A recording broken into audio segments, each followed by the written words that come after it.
Welcome to Your Good News. I'm Rena Sargentopoulos. This is a show dedicated to nothing but things that will make you smile or at least help you find hope and faith in humanity. The world is a rough place, and sometimes we just need to hear some of the good things going on.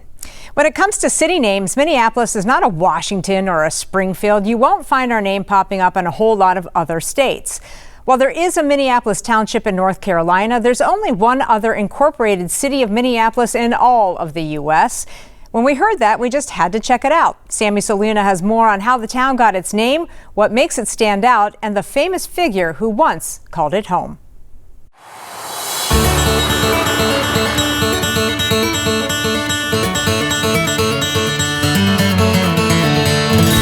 Welcome to beautiful Minneapolis. And if it doesn't look familiar to you, that's because this is Minneapolis, Kansas, population 1,946. What do you love about Minneapolis? It's like Mayberry for me. Everybody knows everybody. What's the drawback to living in Minneapolis, Kansas? Everybody knows everybody. Most businesses are on the main drag. They all pull double duty. The salon sells home goods, the tool shop sells dessert. I don't think very often you see a hardware store selling ice cream. Nope. Minneapolis is certainly mini in the eyes of city folk. We're the happening center. But it's actually the county's largest town. Ashley Swisher is the dentist and owner of All Smiles. Are gonna add a little bit here. Ashley's very busy as the only dentist in the county, but what I've learned is that people in Minneapolis don't just wear one hat. She actually co-owns the brewery and coffee shop right next door. I mean, looking around here, we know everybody that's in here. While some documents suggest the city was named after Minneapolis, Minnesota, because at the time, in the 1870s, we were up and coming, local historians believe it was because of the Solomon River. It runs right through the middle of town, and Minneapolis translates to City of Waters. I'm sixth generation, but they came in 1867. Marvin Boyd Ballew's family has been farming here since. He works for the Ottawa County Historical Museum. What was going on in 1867 here in Minneapolis? A lot of nothing, I think. The town is rooted in agriculture, but its claim to fame He was born into slavery. was a man dedicated to uplifting poor black farmers. George Washington Carver, who was a famous black scientist. He went to high school here. Carver focused much of his career on developing sustainable crops that would benefit those with similar beginnings as his. Made all kinds of products out of peanuts, sweet potatoes. And across the street from the museum is the auto shop. That's where the mayor runs his business. Why did you run for mayor? Well, I didn't exactly run for mayor. I thought you had it. There you go. As then City Council President David Sweat defaulted to the position. I've been unopposed twice now. He wouldn't mind some competition, Due for an oil change. just to take a ball out of his juggling act. But you may be wondering, what is there to do here? Now, their big attraction is Rock City. This is a collection of Dakota sandstone that has been cemented by calcite. Southwest of town, sandstone around here, swirled around as the water receded. Dwayne Morris is on the park's board of directors. One time, they were going to crush the rocks and make the highway out here. Consider him a diehard fan of these rock stars. We think so. When he isn't working as a county commissioner. And believe it or not, many of these Minneapolitans have been to its colder counterpart. There's more people in one block in Minneapolis, Minnesota than there is in the entire county here. It's big. Big and cold. Cold. That's exactly it. I had Minneapolis Lions shirt on, and someone asked me, I didn't know there was a school up here that was Minneapolis Lions. And I had to inform them that it was Minneapolis, Kansas.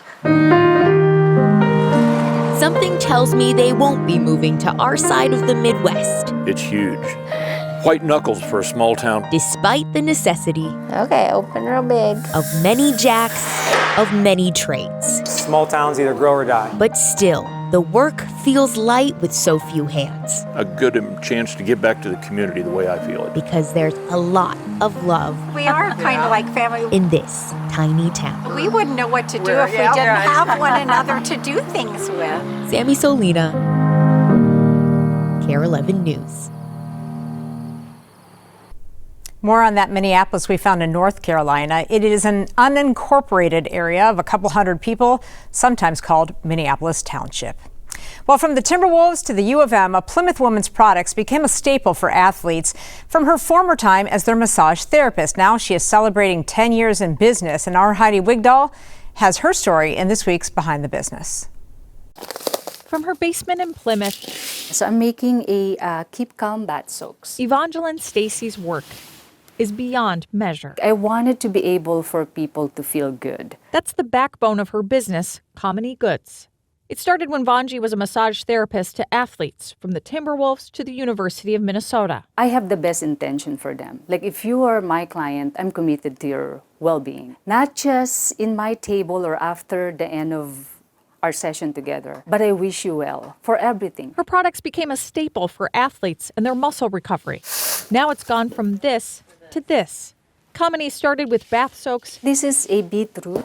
Vanji has now made her stamp on a whole line of natural bath and body products focused on wellness. This is head to toe. And at the heart is her family. They all work alongside her. It's nice and cool. Including Adelina Ares, Vanji's mother. The smell is so good. It's not synthetic, something like that. Vanji's perspective on wellness is rooted in her upbringing in the Philippines. So Bayanihan is this, spirit of, I got your back. I would say that that's the foundation. I came from the Philippines where Bayanihan, everybody knows it. Kamini is now celebrating 10 years, keeping the focus on care and community. You can be small, sustainable, have the group of people, your community, supporting you.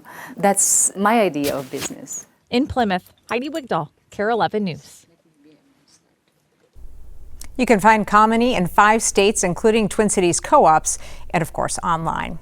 A group of local foundations are sounding the alarm about the affordable housing crisis, and they're putting their money where their mouth is, leading the charge on a new multi-million-dollar effort called the Home State Initiative.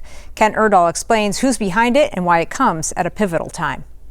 At a time when safe, stable, affordable housing feels unattainable for many, 3 local foundations packed Ecolab St. Paul offices to give housing advocates a 5-year, $23 million boost.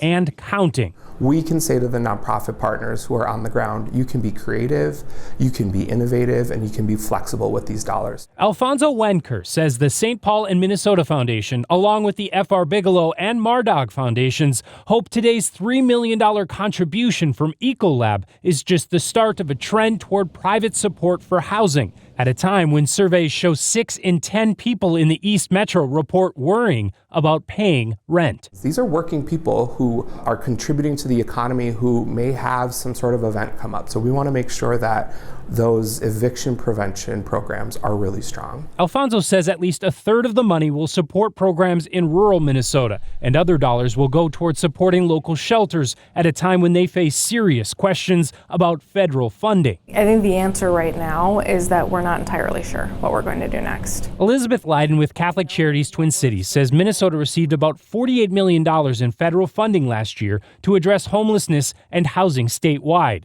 with 82% going towards supportive housing units like they have here in St. Paul.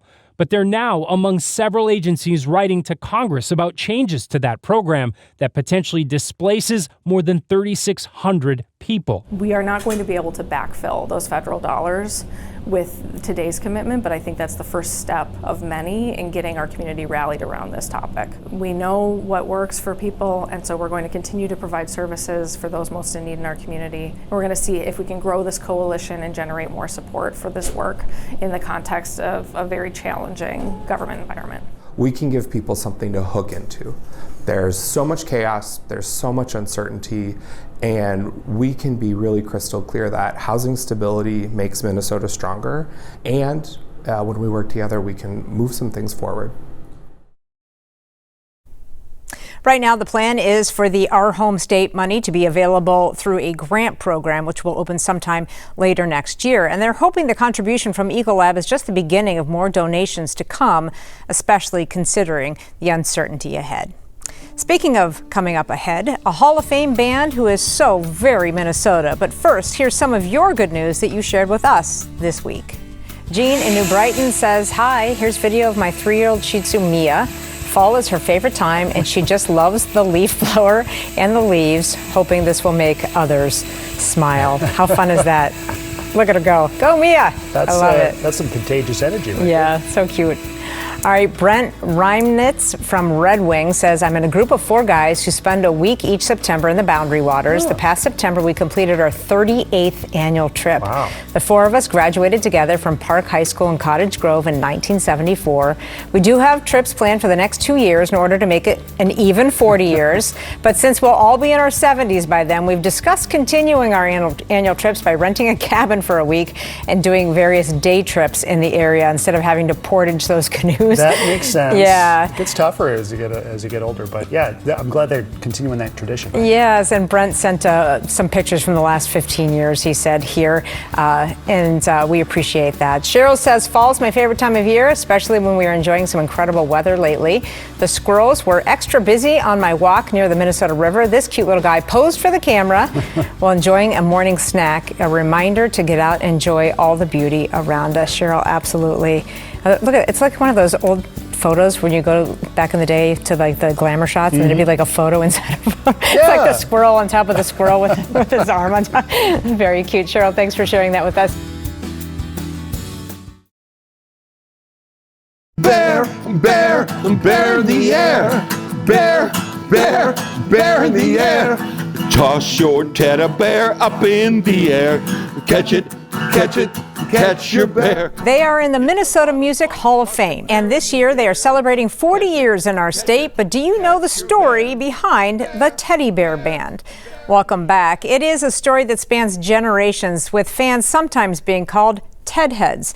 And as Gordon Severson reports, those fans range from everyday families to some major celebrities.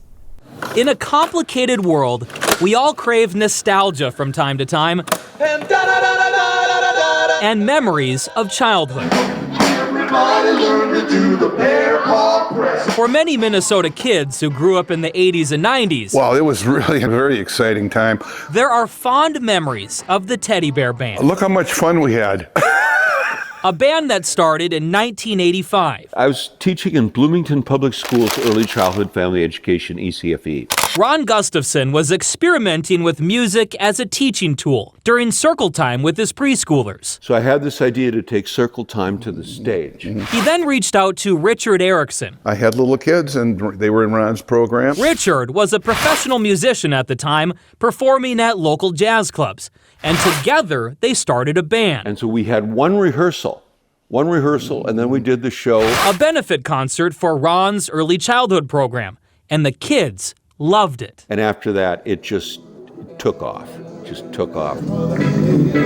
Playing classic kid songs. I wrote this specifically for our very first show. And a few of their own. Bear, bear, bear in the air. Bear, bear. Before they knew it, toss your teddy bear up in the air.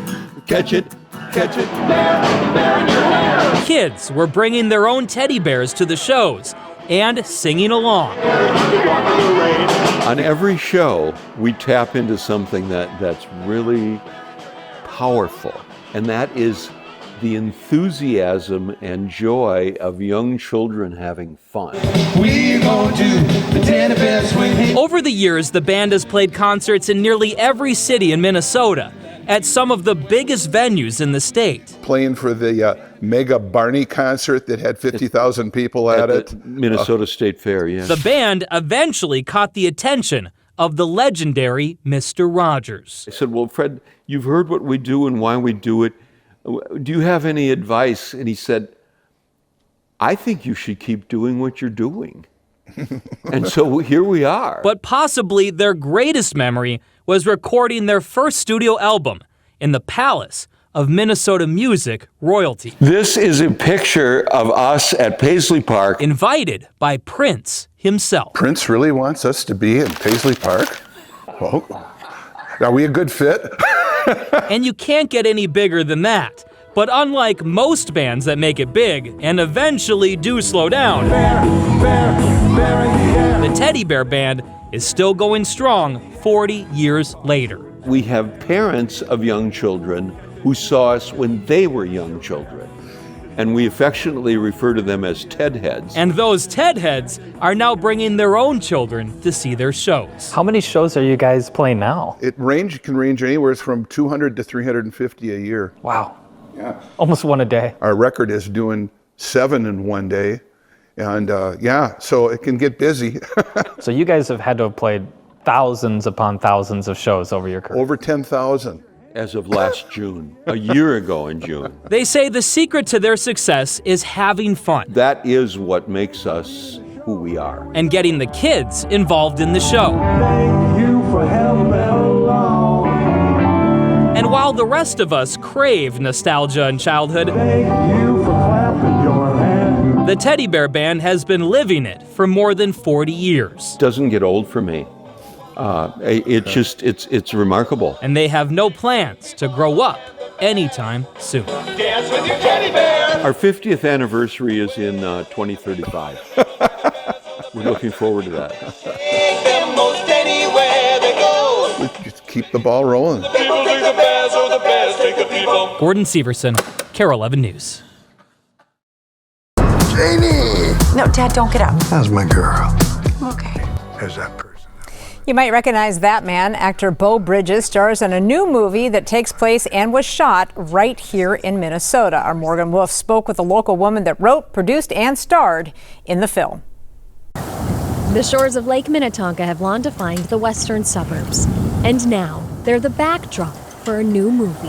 I grew up here, like literally right here. Marisa Coughlin's career in Hollywood acting and writing spans decades. But this next project is her most personal. The movie's called Blue-Eyed Girl. It takes place here in Minnesota. It is an absolute love letter to our state. I like to consider it sort of a coming-of-age story, but at midlife instead of your teenage years. She wrote, produced, and stars in the film. Alongside her is a well-established cast, including Eliza Coupe, Sam Tramwell, and Beau Bridges, who Marisa says will win over everyone's hearts. He's very endearing and he feels like everyone's dad. You know, you just want everyone to have that energy in their life somewhere. So he was a real blessing to us. The film shot at McCormick's in Wayzata, the lobby in Excelsior, and Marisa's home. When you watch the movie, you'll see it feels like, who wouldn't want to come from this place? The LA people were like, okay, yeah, I guess I'll come to Minnesota. And then a weekend, they're like, this is amazing. Minnesota used to have a ton of films shot here. Yes. And then there was this drought. Yes. So do you hope that this will inspire filmmakers to come back to the state? I am optimistic. I was a part of that boom. You know, I was around when Grumpy Old Men and all those movies were shooting here. And so I really hope so, because I don't see why not. You know, we've got a great film board. They're doing a lot to try to give incentives to filmmakers to come here. Blue-Eyed Girl, a love letter to Minnesota, and a story about second chances and the courage to change. I find this stretch of life, you know, maybe post 40, to be sort of often overlooked, and thematically something that we all could use a little bit more of, to take a look at that section of life and what it means and how you reinvent yourself. I feel like that girl again. Morgan Wolf, KARE 11 News. On November 21st, you can stream Blue-Eyed Girl on Apple and on Amazon. As for Marisa, she has another project she just finished starring in, Super Troopers 3. That one, though, does not have a release date quite yet. Still to come, a proposal of epic proportions. But first, here's more of your good news that you shared with us this week. Eleanor Martin says, I would love to feature my cat story on Your Good News. The fluffy cat, Liebchen, is 17 and a half years old and been with me his whole life. The young one, Angel, was found on the streets of Puerto Rico while on a family vacation with my parents. I immediately made arrangements to get her back to Minnesota, and she has not left my care since. Wow. I was exceptionally nervous to introduce the two, but clearly my apprehension was misplaced. They could not be more in love with each other. She totally rejuvenated his senior life, and he seems so much happier with his sister than before she was there. They have both given me so much joy. About that, I mean, yeah. those are some hoops to jump through for. Yes, to get a cat. Yeah, to get a cat. Yeah. That's great that they're getting along. Yeah, John Osborne sent this in a couple of days ago. He says it was taken at Lake McCusick. It's in Stillwater. Very pretty there. Yeah, very cool. Yeah. Chilling on some ice. Yeah. Samantha says, Levi, home from the NICU. This is a picture of him and his dog, Freya. Isn't that cute?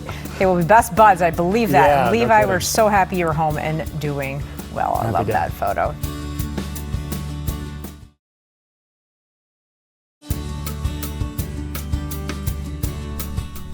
Welcome back. Wedding vows usually involved till death do us part, but surprisingly, it is near-death experiences that actually led to the pending union that Boyd Huppert found in his Land of 10,000 Stories. The man and woman being escorted into Regents Hospital have come a long way. John 10:10. Both live nearby, Can't find Joel. but a long way. We'll find it. Nonetheless. I think that'll be good. Hey, my name is Zach. And I'm Isabel. And this is the Hope in Healing podcast. A journey linking Zach Zarembinski It started off about the same for both of us. and his podcast co-host, So crazy. Isabel Richard. But you need to know that your son and daughter may not make it through these first critical 72 hours. What we have in common is the TBI. It's a traumatic brain injury. Isabel's journey started at 16 in this mangled car while on her way to her grocery store job. Zach's at 18, making tackles for the Hill Murray football team. 2018. Mine was October 27th, and yours was November 5th. 9 days apart. Same year. Zach and Isabel arrived by ambulance at Regents Hospital. I remember she was laying there. She had shards of glass still in her hair, and she was unconscious. Both moms told I just was like praying. their children might not survive. Isabel had to have her right skull piece removed. Zach had to have his left skull piece removed. Zach spent more than a week in a coma. Isabel was still in a coma I am just grateful for all the support. when Zach appeared at this hospital news conference, We had the TV on. which happened to be on the TV in Isabel's room. My husband and my sister said, let's go down. They're going to give us hope. And minutes later, there's Zach listening to Isabel's mom. He was telling us she'll be okay. And when Zach's mom heard Isabel was out of her coma, We're going. Yeah, we're going. it led to this day at the hospital when Zach met Isabel for the first time. Said a couple kind words to Isabel, and that was it for 6 years. But not it We stayed in touch on Facebook. for moms, Yeah. Tracy and Esther. I said, Zach, come on, why don't you invite Isabel out to lunch? And he's like, oh no, I don't know if I'm ready for that. But a couple years later, Zach and Isabel took this photo as their families met for dinner, I asked her for her phone number. which led to this first date, which led to this. I love you. I love you too. Zach and Isabel have now been together for a year, This is an honor to be here. which brings us back to their podcast He has redeemed our stories. and a special episode taking place at the very spot Zach met Isabel's mother. Excited. Who, by the way, is sneaking up with Zach's mom. Because both families have been tipped to what's about to happen. Can't wait. Around the corner. I just have a question for you. Will you marry me? The question lingered that long. Yes. Then the medical teams that supported Zach and Isabel supported them still. Unimaginable as they both lie separately in comas. I love you so I love much. you too. Today, instead of coming down here 7 years ago, it's just like sorrow to joy. Yes. Two lives that intersected You are such a miracle. in the worst Thank you. of times I'm so proud of you. are now paving a road together in the best. Boyd Huppert, KARE 11 News, It's a beautiful thing. St. Paul. Because their brain injuries were on opposite sides, Zach and Isabel tell us their weaknesses and strengths complement each other, just another way they believe they were meant to be together.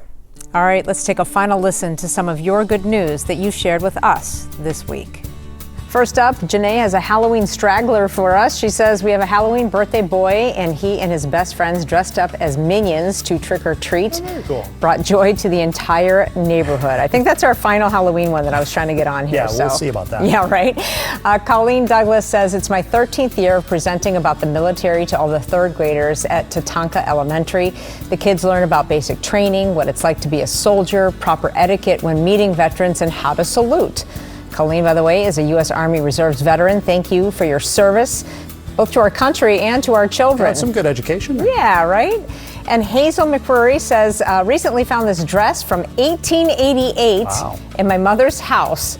Now it belongs to a Winnebago area museum. Thanks for joining us for Your Good News. If you'd like to share your good news with us, we do it every day at the end of our 4 p.m. newscast. All you have to do is send us an email to yourgoodnews@kare11.com. Be sure to add pictures or videos of whatever you'd like us to share. No good news is too big or too small. Do you have a new baby in the family?